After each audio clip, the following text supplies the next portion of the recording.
In our culture, everything is based on success. But what is success? Who defined it? Who decided that success was the goal instead of fulfillment?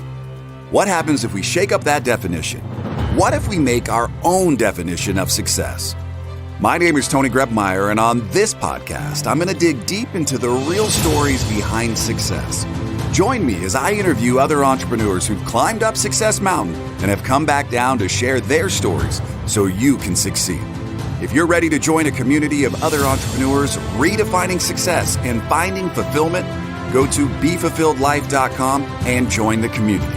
Now, let's dive into today's show. Welcome to Be Fulfilled. It is the real stories behind success. My name is Tony Grebmeyer. Today, we are talking to a dear friend of mine. He is one of the best at what he does in the Instagram marketers of the world. This is the guy that I lean on if I'm looking for insight, information, and how to do something beyond what I currently know how to do. He is the founder of Assistagram.us to help empower influencers such as John Lee Dumas. Hey, that's a podcaster. Russell Brunson, the owner of ClickFunnels, many Fortune 500 companies to cut through the noise and connect with their target audience. Please welcome to the show, Zach Benson. How are you?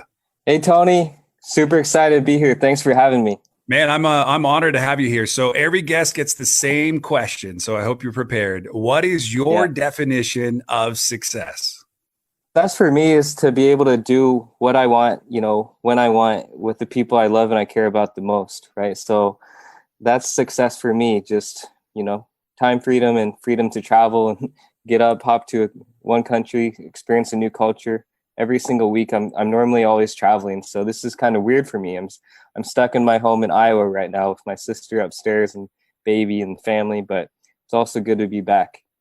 Yeah, what does it feel like for you right now? Like, a lot of us are in quarantine. I think everybody's in some form of quarantine. What's it like to not do your normal routine? It's kind of a shock to the system, right? Because I'm so used to just being constantly on the move, right? Like every single week, I'm in this city or this country, a lot of back and forth. One day I'll be in the Maldives. Next day I'll be back in, New York or LA. And so, for me, it's teaching me the art of actually just slowing down. Right? Because I'm so used to just being on the go. And so it's actually good for me. It's good to simply pause and to do some of the stuff I've been neglecting and not, doing for a while. When you look at your business, right, you're kind of in the art of putting stuff out to the world to see, right? Nice destinations. You teach people on how to grow their Instagram and being an influencer is one thing. We're going to talk about all that. But as we get ready to walk up Success Mountain today, I'm out of breath, man. I live here in beautiful Colorado, and right before the show today, my dogs are barking. I'm like, hey, Amber, will you hang out with the dogs and run up and run back down? I'm like, gotta catch my breath.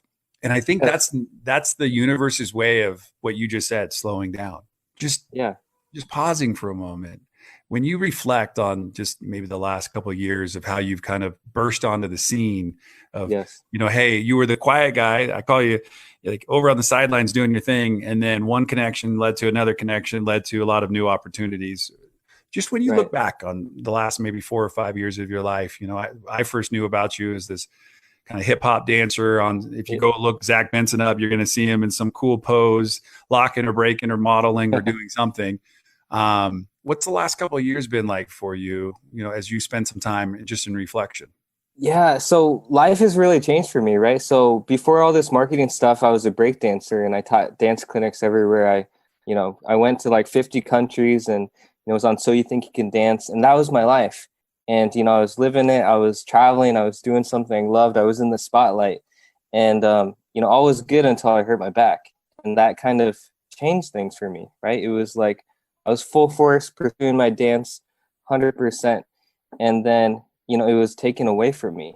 And so with no plan B, I became depressed. I became out of shape and didn't know what to do. So the same dude who got me into dancing called me up and said, Zach, big opportunity, buy this Instagram account, like go in with us on this Instagram account. Let's buy it together. And, I did. And that's how I kind of, grew my network. So we used these pages that I bought to grow other people's accounts. And that's how we've been able to build up a solid empire. But looking back in the past couple of years, it's been a lot of hustle, a lot of grind, a lot of doing things for free, a lot of rejection, failure, makes mistakes. But I feel like the ones that actually learn from their mistakes, grow the fastest. And so a lot of growth has happened over the past 2 years, and I'm grateful for it, and I embrace it. And it's just part of the journey, and thankfully I've had a lot of mentors, a lot of people that have poured a lot of wisdom and advice into me so that I could kind of, get to the top faster, right? Shave time off my learning curve. And Yeah, help more people. I heard about you through a mutual friend, Yeah. Josh Felber. He was just like, you got to Yeah. meet this guy, Zach. And I'm at Ed O'Keefe's event, like live mastery. And here you are, like sharing on stage what you do. And then I like look you up on Instagram, and all I do is see you just like putting your feet up, kicking it. And I'm like, all right, what does this guy do? Right. Like, Yeah. so when you think about an influencer prior to starting kind of your business, what was an influencer in your opinion? What was somebody maybe that you looked up to as an influencer? I mean, the classic example for me was just like, okay, leadership, right? Anybody who's like in a leader position, that's just like, inspiring the masses, encouraging them to follow their footsteps and to join forces together towards a common goal or good. And so, I mean, for me, it was really like other dance influencers and break dancers that I saw on TV, on So You Can Dance, America's Best Dance Crew, like winning these competitions, winning these TV shows. And and over again, I'd see them try out, and I'd see them fall short. And so that was really my, I was like, okay, this is the recipes for success. If these famous people are doing it and trying out multiple times, and each season I see them making it further, like, advancing, like that's just part of the journey. And so that's something that I have to do as well, and be ready for all of the rejections, the no's, the failures, because it's just part of the journey. So Beautiful. Zach, it's like wisdom right there. Like, right. If yeah. anybody listening, like you got to embrace the no's. Right. Yeah. And I had a mentor and coach tell me, how many no's did you get today? And I'm like, I don't know, 5. It's like, we didn't talk to enough people.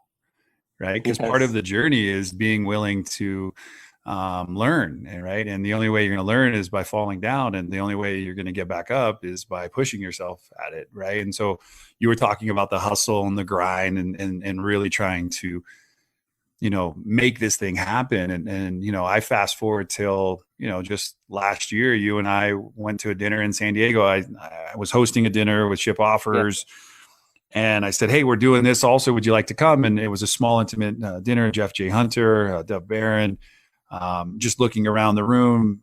You were with your girlfriend and just a bunch of amazing marketers. My buddy Charles Livingston was sitting next to me, and we were just sitting there having a conversation. It was small and intimate. And then the next night, it's like, bam, 100 and some odd people, and it's totally chaotic and crazy. But the same thing, you show up the same way every time. Calm, got this. Like, I'm learning. I'm humble, kind. I love that about you. That's one of the reasons why I wanted you on the show. Is I love your spirit. I love your energy. Yeah.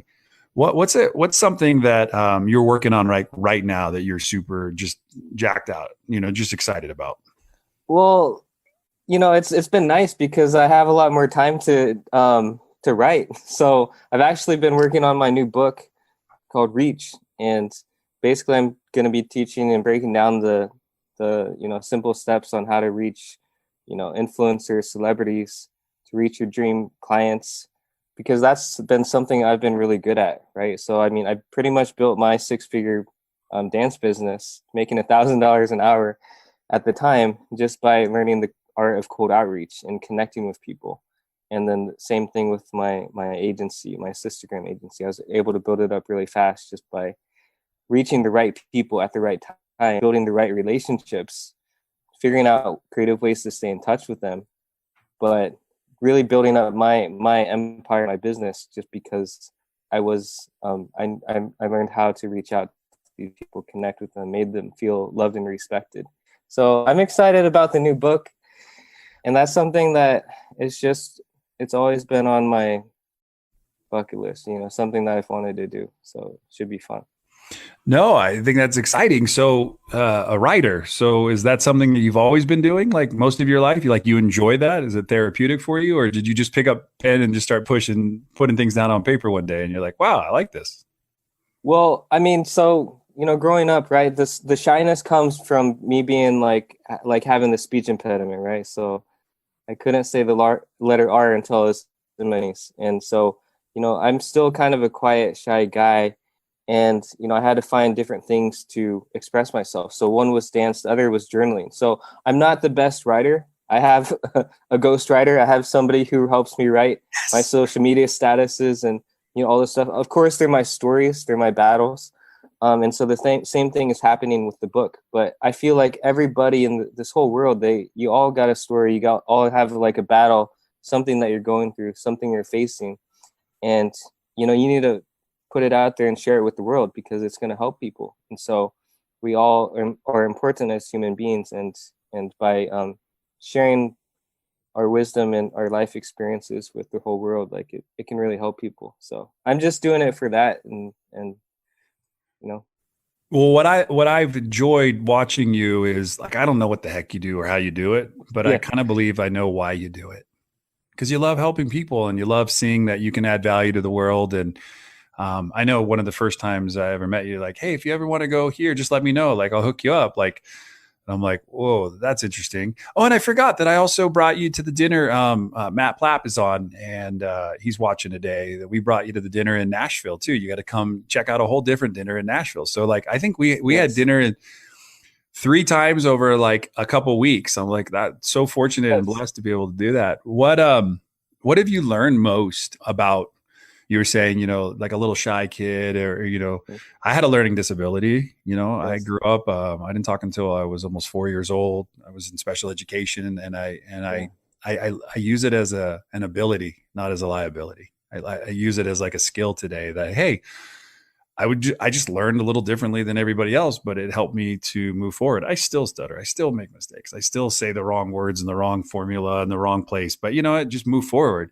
What are some things that you've learned about yourself on this journey from being on a TV show to where you're at today that have really been like anchors that you could help somebody today on their journey to kind of stand on and grow from? Well, the biggest thing that I've learned through all of the dance auditions and the TV and stuff is like, I mean, we all have some like an innate skill that comes easy to us, right? So even as a dancer, it's like some of us are like able to just like follow choreography like that. We can copy other people's moves and then just do it and execute it like super smooth. Other people like me, I'm more like a freestyler, right? So I kind of like to create my own moves and my own routines, and I'm not really good at choreography, and so that's why I never actually won the TV show. But what I learned from all of that is that when you're actually mastering the art of freestyle with anything that you do, whether it's speaking, giving a big presentation, or you're out having fun and dancing, it's the art of actually getting over the fear of looking bad, right? Because the way that I feel the music is different than the way that you feel the music, Tony, and everybody else that's on here.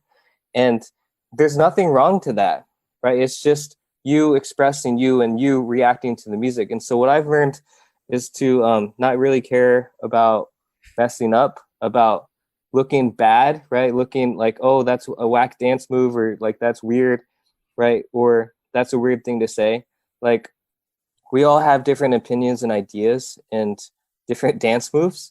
And so by not really caring about what people think is one thing, right? And being comfortable in your own skin is the other. And the biggest thing I really learned about people is that all of us have this inner desire to feel loved and respected and listened to. And so, you know, I feel like I've learned how to, just by simply listening and expressing interest in others right away, complimenting them, making them feel good, making them feel comfortable in their skin as soon as they start talking to me. And how I'm able to do that is by being vulnerable myself, right? Just showing up, being real, being authentic, talking about like real raw stuff. And then they're like, okay, like I can trust this guy, like he's already telling me his whole life story. And like I didn't even ask, but but he's also interested in my life story. So I'm kind of rambling, but what I've learned is listen first. And it's just like what Stephen Covey says, like seek to understand, then be understood. And there's a lot of power in that, because if you can take the time to simply listen to somebody and hear them out for like 20 minutes, 30 minutes, an hour or more, you can really unlock their guards, that their walls that they're holding up. And then you can influence them and give them advice. And that's how you can create really amazing impact. The piece that you just shared, I think if we can live in that vein for just a second, I want us to look at the pause, right? Like listen, be vulnerable, and it's okay no matter what, right? We're gonna get through this together. We're gonna find a way. Yeah. When you stop and you reflect on your journey that we've been talking about today, the thing that I'm constantly reminded when I'm around you is like, I remember the first time really getting a chance to interact with you, like, just let me have your phone. And you're just like, let me just show you. That's how I help people, right? I'm like, I'll just do it. Yes. And now like you've launched a whole company, you have a whole movement, you have this like business. Now you got a book called Reach. And how are you as a teacher? How do you feel like you are as a teacher? Like, no, I know you teach dancing. That's one thing, but how is it for business? Like, have you found that any parallels, or has it been a little bit of a learning curve for you, how to slow down enough and to walk people and know that everybody's learning curve is just a little different than maybe yours? Well, that's the type of learner I am too. Like I either like some like done for you, where it's like, okay, I trust this person so much. Like, I see that they've gotten so many amazing results for people. I'm just going to let them do it for me. Right. And so, but then the other thing that I've been learning is like, it's really good to teach people how to do like step-by-step, breaking it down so simply so that anybody can understand. It doesn't matter if you're trying to explain it to a 5-year-old or like a multimillionaire or even like a homeless person on the street. Like, we all learn differently, but if you're able to break it down and touch like the ways that these different people learn and have it make sense to them, that's how you're really going to win friends and influence people. And so what I always try to do is I make things easy for people and try to break things down so basic and so simple that they could then go ahead and teach like their 5-year-old or their kid. And so I really try to focus on that, like when I'm trying to, teach people things. So when you got that phone call from your buddy, he's like, "Hey, dude, go in on this like Instagram account with me." What was your initial thought? Like, you're like, "We're gonna go buy an Instagram account. We're gonna go do what?" Like, what was the game that you were thinking? So this is some background, right? So I was at a position in life where I was at rock bottom, depressed, didn't have a plan B because I had given dance everything, and then I had found my birth mom. And had given her everything, right? She was like, "Hey, I have this big investment. Like, let's go in on it." And wait, let's not skip over that. Yes. You found your who? My birth mom. Okay, where's your birth mom? She's in South Korea. So you're not from Idaho? Well, so I was actually born in Korea and then adopted by my parents in Iowa. So I grew up here, went to high school, college here, and then several years ago, I went back to South Korea to find my mom. And it took me about a year, and I found her. And so I've always had this deep desire and wish to like find my birth mom and family, because I was like, I want to see who they are, what types of people they are, and what they're like. And so I made it happen. And so now I live in South Korea because I'm like, now that I've found her, the hard part is going to be actually learning the language, building a genuine relationship with her, because I grew up in Iowa, man. I'm like a white farm boy, like, what I'm saying? I never had my first Korean food until I moved to Korea. I didn't have any Korean friends growing up or any of that culture. And so it's been. What was it like wrapping your arms around your birth mom? Just kind of feeling like that connection? Well, as soon as I got the email saying, "Zach, we found your birth mom. When can you come to Seoul?" And I was like, "I'm coming tomorrow. I'm going to be there tomorrow." And they're like, "Okay." So I hopped on a bullet train from Busan to South Korea, Seoul. the capital. And when I got to the center, the adoption people, I was like, hey, what am I supposed to say to my mom? Aren't you going to prepare me? Like, what do I do? You know? And they're like, just, they opened the door and pushed me in kind of. And, you know, she ran up to me, she gave me a hug, and she was crying. She was like, in English, she said, I love you, son. I love you. And, you know, I've been praying for you. I've been wishing and hoping for this day my whole life. And, you know, now it's finally happened. It's come true. And so I just felt a whole lot of love. I felt a whole lot of like love and like, wow, like this is my mom. This is my real mom who like brought me here. And it was a very special moment for me. We couldn't, of course, talk to each other because, you know, she doesn't know English. I don't know Korean, but the translators helped us. And after that, you know, the following days she'd come to my apartment flat, you know, cook me some delicious Korean food. She introduced me to my half brother, my sister. So even though we could not understand each other, I felt her love through her actions. Yeah. And that is a touching, compelling story, right? Like, yeah. So there's a language barrier. Now you're going to learn a new language, which is awesome. And food is a beautiful language. Yeah. We get to understand by tasting. So how's your mom's cooking? Be honest, being vulnerable. Was your mom's cooking amazing? Yeah, it's so good. I mean, honestly, she cooks a lot of good Korean barbecue, you know, like the beef, the pork, samgyeopsal, the soups. So it's actually really good. And yeah, but I know what I like, right? So I tell her just cook the meat, but the Korean barbecue and the soups. So I like it. We yeah, did it. Hey, I think our boys do that. They have their favorites that they like. They're like, hey, you know what? yeah, Like we say it like a no thank you bite in our house. Like if you try something, you at least have to say no thank you. You know, like yes, try it one time, okay, never again. You know, they like what they like. So it's cool that you did. And I only wanted to stop you because you skipped over it so fast. And I know it's such an important thing. And I got a chance to watch that and see the smile on your face when you got a yeah, chance to meet your birth mom and stuff. And so I want to talk about your business. I know everybody here wants to go, hey, I've got an Instagram account. You know, is there a way I can make money?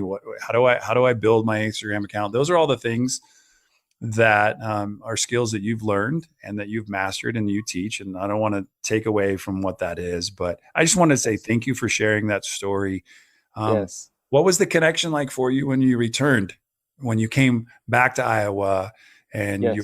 your parents, your adopted family, you know, what was that interaction like for you?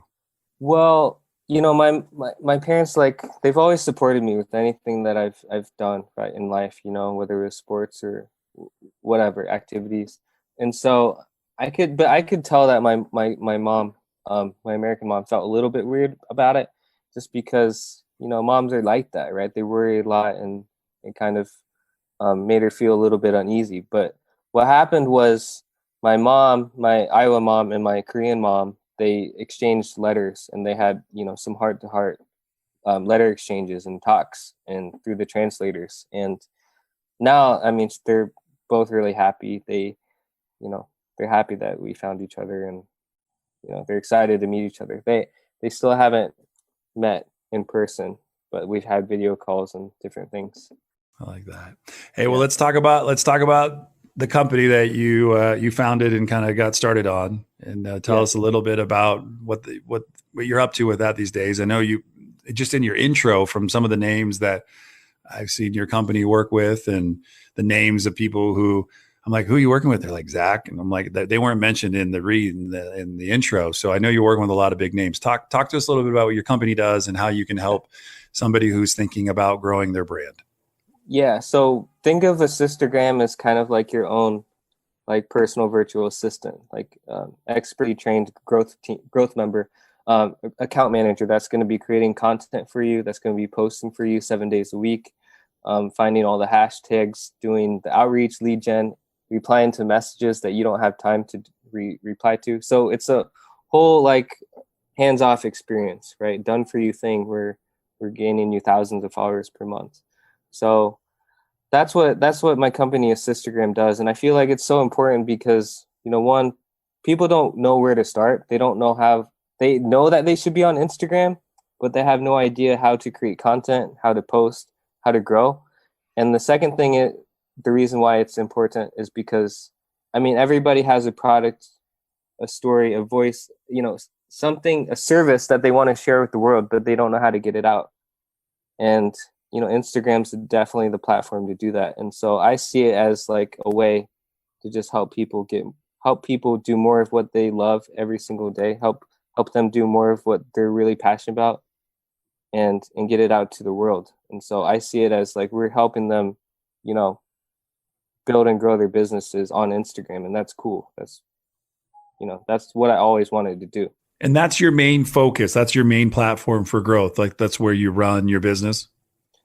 Yeah, 100%. Like all we do is like straight up grow and monetize Instagram accounts. I mean, of course we can do other things and other stuff like around, digital marketing wise, but that's what we mainly focus on. Back in the day when your friend phoned you and said, "Hey man, we're going to buy this account or we're going to do that."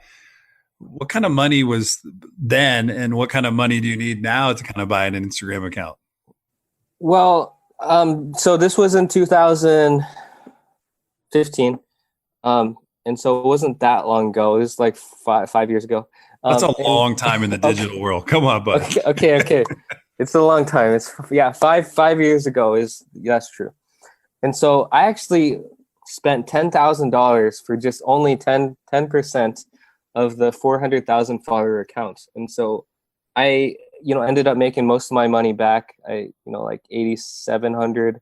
And then, we just like the system that he was using kind of crashed. And then he went on to pursue restaurants and hospitality. He's still like my best friend to this day, but I went all in with Instagram. So even now, people are selling their Instagram accounts, right? So back then you could buy like maybe a million follower account for like $25,000.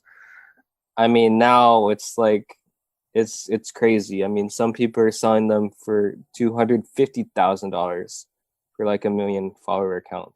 I mean, of course it depends on the name of the account, right?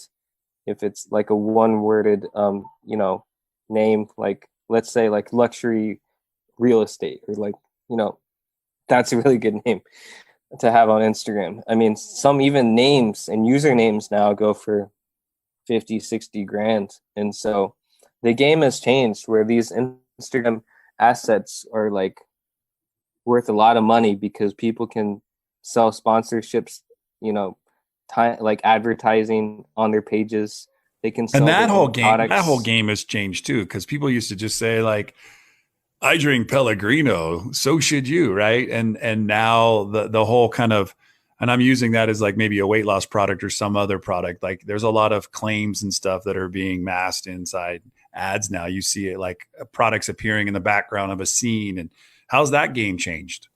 Yeah, I mean, still to this day, right? You can see like different, like even like in movies, you see like certain, like you see like a Pizza Hut or like a Domino's or, Yep.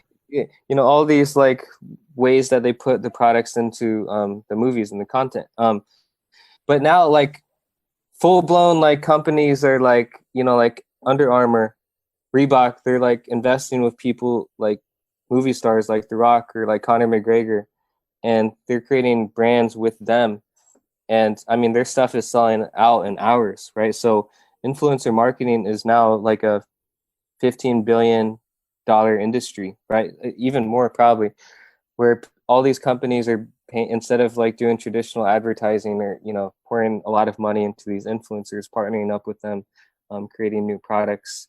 And I mean, now it's a huge business, right? You see all of these models and these fitness stars and people on Instagram with their own products and their own brands, multi-million-dollar brands, and it's crazy. The game has changed. When are we going to see Reach hit the stands? When's Reach going to be a global book that everybody's going to pick up and help them? Everybody's in quarantine, some form of it right now, and everybody's thinking to themselves, like, the job that I had, maybe I just don't want to go back and do that anymore. And maybe I've been stuck doing what everybody else wanted me to do. And listening to your story today, I think you're stoking the fire in a lot of people's souls where, there's more to it than just doing something instead of doing something that you love, right? When you reflect back coming out of this storm, And, it's been crazy. I mean, just the stories. And one of my friends is watching right now is, mom's in the hospital with COVID, and, you hear and see how this is affecting everybody in different ways. This too shall pass, I'm certain. However, we're going to have some new things are going to be applying in our world. So your book's coming out at a really, really important time, because you're also going to steward to a lot of people that now is a great time to be working on yourself and to really be passionate about what it is that you want to do. Because the intro, when I asked you, what's your definition of success? And you mentioned freedom. Yeah. But all of us are quarantined right now. Our freedom's kind of been a little bit sucked from us, and it's put us in our places with the doors closed. And, we don't have a lot of that, but we have the ability to dream. And that's what Instagram is for a lot of people. You can see visuals of pictures and locations and feel and hear stories. And so now your book's coming out. When can we expect it? Like, is there Christmas? Can I put a peer pressure on you to get you a book out by Christmas, or you got something sooner? Yeah, it's actually going to be a super easy read thing. Page, so try to bang it out before the end of the summer. So it should be out pretty soon. Yeah, I like it. I'd even hope July. Well, if you need somebody to read it first and give you a massive endorsement, you can just ask, and I'll be happy to do that. Thanks, Tony G. I always ask guests this question. Coming on today, I'm asking a lot of questions, trying to learn some of you, and not ask the questions that every other show in the sun will ask you. But I always leave this kind of room for was there something that you wanted to talk about today that maybe I haven't asked you yet that's kind of just on your heart? Is there something that you'd love to share? That's a good question. Well, I like that. Well, I like it how this conversation's been flowing. It's been really free, and we've been freestyling it, but I like how it's just naturally flowing. So, I mean, I'm always game to talk about anything, but I mean, all right, dude. Back in the day, hip hop, where would I found you? What songs were you listening to that made you really feel like you were alive when you were in your dance, element? Well, I really like to rock with James Brown, some really funky stuff. Tribe Called Quest. Now we're going old school. We're going real old. James Brown, kind of modern day. Rocky kind of ruined that, brought him back and made that whole thing happen. But Tribe Called Quest, that brings me back to my college days, late 80s, early 90s. Yeah. So I kind of like that old school vibe, but also that funky stuff as well, because it's all about the funk. It's all about the funk. Yes. Hey man, what I want to do is I want to bring you into what I call this is fun. This is the fulfillment round. This is where we ask you a bunch of questions. I don't even know what I'm going to ask you yet, but it's just to play along and have some fun. It was somebody sent me last night, The Price is Right. They sent me a video of The Price is Right from either 1997 or 2017, I forget. And they had 3 winners all come up for, they all rang, spun the wheel, and they all won $10,000. 3 in a row. I'd never seen it in all of my life of watching The Price is Right. And then 2 people went on to win $25,000 in the same thing. And then they had to get to the showcase showdown. And I mean, it was amazing. And what I learned by that is by somebody sending me something, I learned something new. I didn't know that. I've been watching The Price is Right all my life and never saw it. So the whole idea behind what I'm about to ask you, just questions that maybe somebody would get to know you a little bit better. All right? Yeah, that sounds good. All I need from you is your full endorsement and say, I am ready. Okay, I'm ready. And now it's time for the fulfillment round. No phoning friend, no using the Google machine, no digging into storage for the Encyclopedia Britannicas.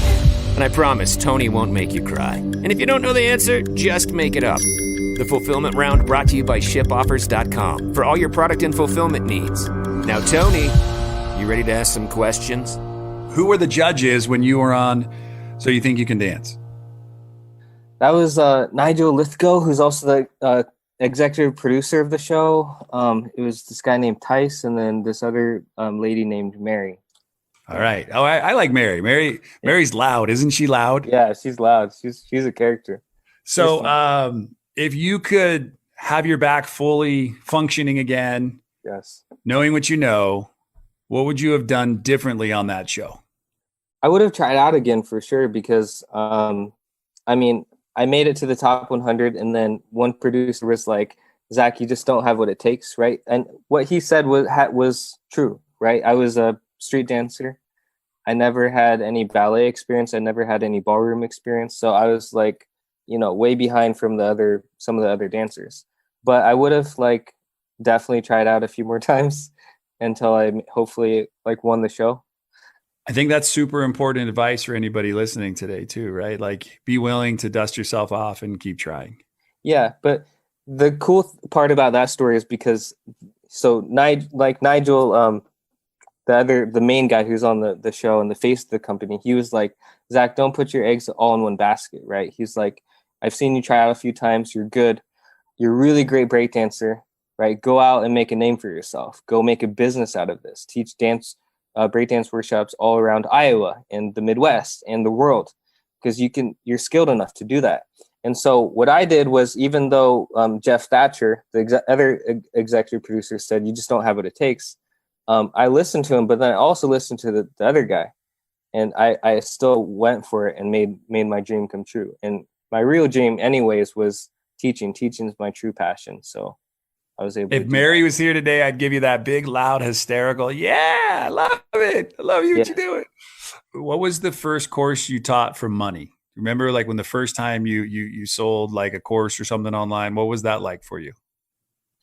Yeah, it really was my 6-figure dancer academy. So I was teaching other creatives, dancers all around the world, some from the streets who could barely afford it, to some people who were on Broadway. And it was fun for me to have such a diverse group together and, teach them what I know about branding, marketing, selling, and scaling their dance business. Is that an evergreen course that's still available to this day? Yeah, we actually closed it, and then, we're about to open it up again just for other dancers and people to take it. But I wanted to do a really good job with the people that joined. And yeah. Well, I love it. I think I want to stick there for just a second. Seeing the need and the opportunity in this day and age where everybody's home needing a workout, big companies are thriving right now who have a workout program or some type of thing that they can do in their home. So when can the people expect this rebirth of this course to kind of come back out? Oh, wow. Yeah, we could have it back up like, next week. All right. I'm going to hold you to it because I know that there's people that are needing what you're putting out. And I just I want that to keep being a theme for you. Everything that I've heard today reminds me, just keep moving forward. Just keep moving forward. Just keep moving forward. But be grateful where you're at and how far you've come, because your story is really, really incredible when you stop to think about it.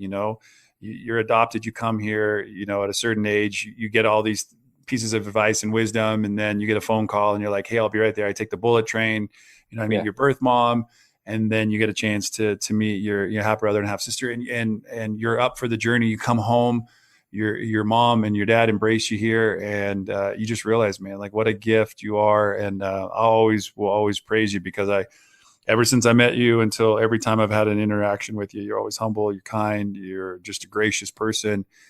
You've made a really, really good name for yourself. So you've taken Nigel's advice and you've really put that to heart. And I love that about you. I love the fact that you're like, I don't know how to do it, but I know that there's people out there who are willing to help me. And I also love the fact what you said about your buddy who you went into business with and only, bought a small 10% fraction of a $400,000, account. When that happened, you said, hey, it didn't work out. I got like $8,750 back, but you know what? I'm still best friends with that guy today. And I love that we give favor and we show grace to people, because you know what, man, life's all about just going along for the ride. No one's got this thing figured out. Exactly. But if you got a chance to be an instructor on that show, how important would it be for your words of wisdom to be shared with the person who's going to be trying out? Like I see like that's a give back for you, an opportunity, because I see big things happening for you. I have ever since I met you. Thanks for that. No, I mean, just I appreciate your kind words and just belief in me, and everything that you're doing for me and everybody, man. It's inspiring. And the truth is that a lot of people, we all hear advice, right? we all really know what to do, kind of. But doing it is the hard thing. And doing it consistently is hard. And so even during the last time I auditioned, I recall this other dancer who was on this America's Best Dance crew, and his crew won the whole season. Like they won the show, and he was like, like, you got to try out again next year. He's like, go take classes here, do this, do that, do that. And I mean, he gave me all the how to's, but I didn't do it. So I mean, if I could be a coach, like I would give them the how to's. Like I would tell them that it's gonna be hard. Like you're gonna fail. Like there's gonna be dozens of times where you want to quit and give up and not actually go to class, not actually try something new and do the work, not go back to the lab and, refine your craft, or, style up your moves, right? There's a lot of work to be done, a lot of work. But if you can make it and make it through all of that and all of the doubts and, bad things people are saying around you, telling you to give up, if you can push past all of that, you really can make something of yourself and make it on the show. Hey, I just got a phone call from Hollywood. They just told me they're going to make a movie about you, Zach Benson, Yes. but they know that you're in quarantined and you're traveling and you're helping all these companies with Instagram, and you're doing a lot, but so you're just too busy to star in your own movie. Think about who would you reach out to in Hollywood to play you in a movie? Oh, like another character? Yeah, just think about maybe somebody that, because you can't be in it, you would want somebody to play you in a movie. Well, I mean, he's not like that famous, but he's just one of my best friends who I auditioned with in LA at So You Think You Can Dance. And we've been friends ever since that first audition, like 8-9 years ago. And he's a model into modeling and acting and still dancing now. So I choose my friend Larry. I'd have him, do it for me because he deserves it. He's been working really hard. That's cool. So tell me a little bit about who you're quarantined with again. Well, so right now I'm actually here in Iowa.